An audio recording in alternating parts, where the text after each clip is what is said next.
Welcome to Boise Talks Business, where the goal is to get our business set up and ready to scale with social media. You should be obsessed with your competition. Most people don't even bother to do the bare minimum. Yesterday, I baited my audience into a feedback trap. The goal, to figure out how serious people were about their competition. So I posted this tweet, and I put a picture in chat, and some of you may have seen it on Twitter, but I said, do you know what your competition is doing better than you? Right? And I guess my idea was that people were going to list out things that their competition excel at, or things that maybe they're not doing very well at, that their competition is obviously doing well.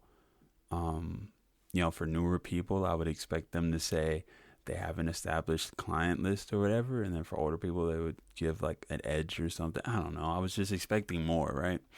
But the result is most people just aren't serious about the competition. I was very much surprised. And when I say not serious, I mean like most people had no clue what I was talking about, had no clue what their competition was even doing.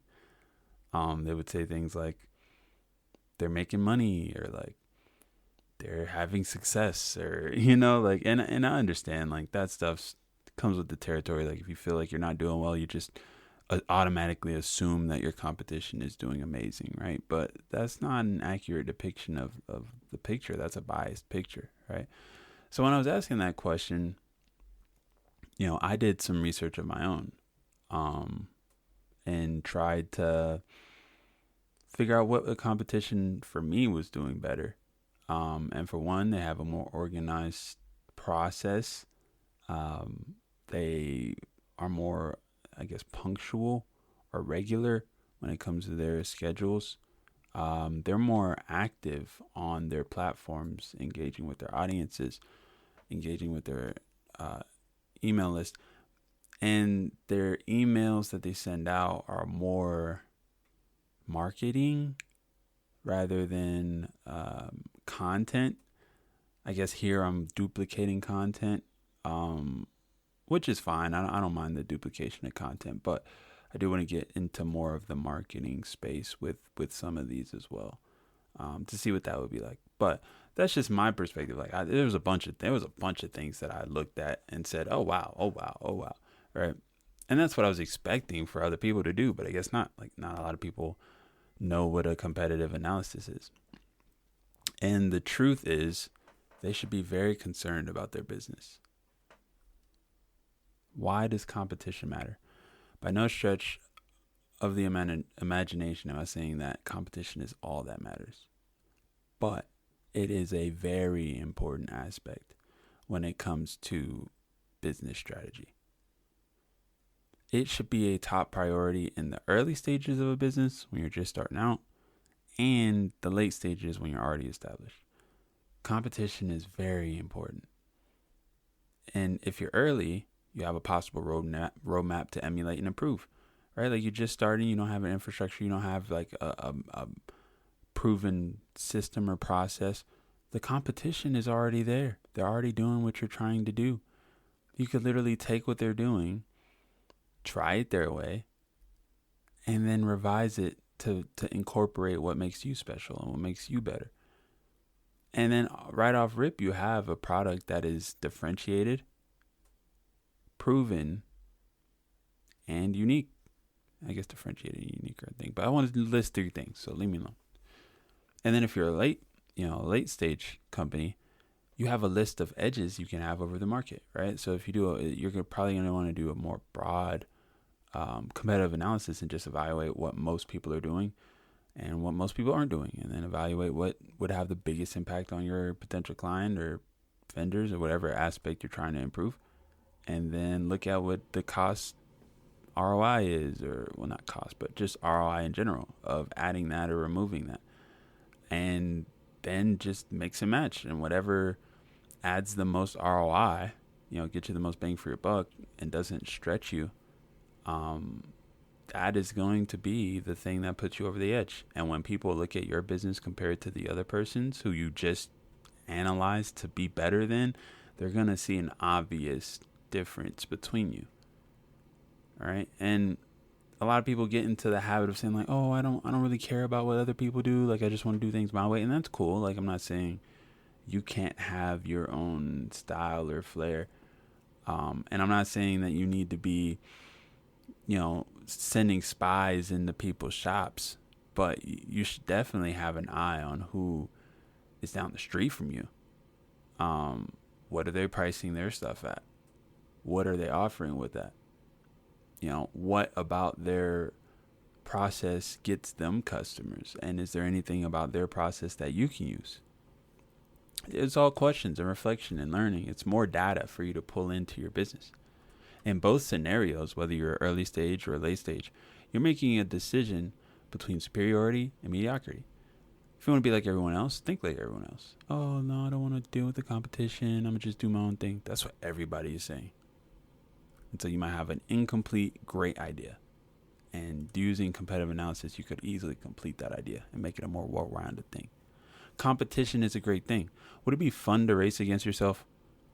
Like you had a crowd of people surrounding an entire stadium, and you're the only one on the line, and you're the only one that goes when the gun fires off, and everybody's just cheering for you. Like, it's not fun. You don't even know how fast you are. Right? So leverage competition to make things interesting. Compare benchmarks. Find similarities. Find areas of improvement. Like I said, use your creativity to make yourself stand out. And do it regularly. Don't just do it once when you start or once at the end. Do it as often as you can. And remember that at the end of the day, SMBs, or small and medium-sized businesses, it's abbreviation, might make up 80% of businesses in your market, but only produce 20% of the revenue in that market. And that's pretty generous. Pareto's principle is a thing that happens all over nature. Small businesses make up 80% of all the businesses that exist in a market most of the time. And they only represent about 20% of the revenue generated in that market. Because the big boys own so much capital and market share that if there is someone who is small and, eating into their margin, they'll just buy them. They'll just purchase them. Be like, well, you're mine now. And then that one person becomes a part of that 20%. So, so even though it may seem like evil competitor Joe is stealing your biz, you didn't have much to fight over in the first place. That is, unless you are in a free enterprise market like the internet, where a majority of your competition and market cap is SMB or small businesses. Psst. You should be leveraging the internet for new business. That's how everybody should be working right now, especially with a lot of the advances in technology. The internet will be how a lot of businesses, especially smaller businesses, survive. As long as they don't do anything to the infrastructure of the internet, that's going to be how a majority of people get by with their businesses, especially when they don't have like a product to sell and you're selling just a service. Definitely going to want to have a personal brand attached to your business, because that's going to be the only thing that separates you from AI. It's the fact that you have a backlog of stuff that proves that you are human. Because it's going to get so good that no one can tell. All right. And I am excited. The Boise Talks Business Bootcamp kicks off next Friday, the 24th. And over 90 days, I'll be scaling my business alongside a few entrepreneurs' businesses as well, using strategies that helped me generate over $7 million in revenue since 2020. I've spent the last, 6 months taking each piece of my strategies and implementing them into this new age way of doing things. Whereas before I would get business primarily through cold calling, cold email. Now I can get business through cold DMs, private messages, content marketing, email marketing. Right. So just using what I know as far as sales goes and, marketing, and then putting it into this new format that we have for ourselves. The dream doesn't have to take forever, and it doesn't have to be a lonely journey. Whatever it takes for us to succeed, we will get it done in that boot camp, 90 days. So let's level up our businesses. There are 4 slots left, 4 out of 5. If you want the details, like I said, just email me, waitlist at boisegordon.com. Ooh, I spelled that wrong. That's not good. I spelled my own name wrong. How do you do that? Anyway, just email me waitlist at boisegordon.com, and we can get that situated. Just making sure you're a good fit for the service and that you're actually going to be able to benefit from what I'm doing. But yeah, other than that, I appreciate you guys. Thank you so much for dropping by. Happy Friday, end of the week for most people. And I'll see you on Monday. Peace.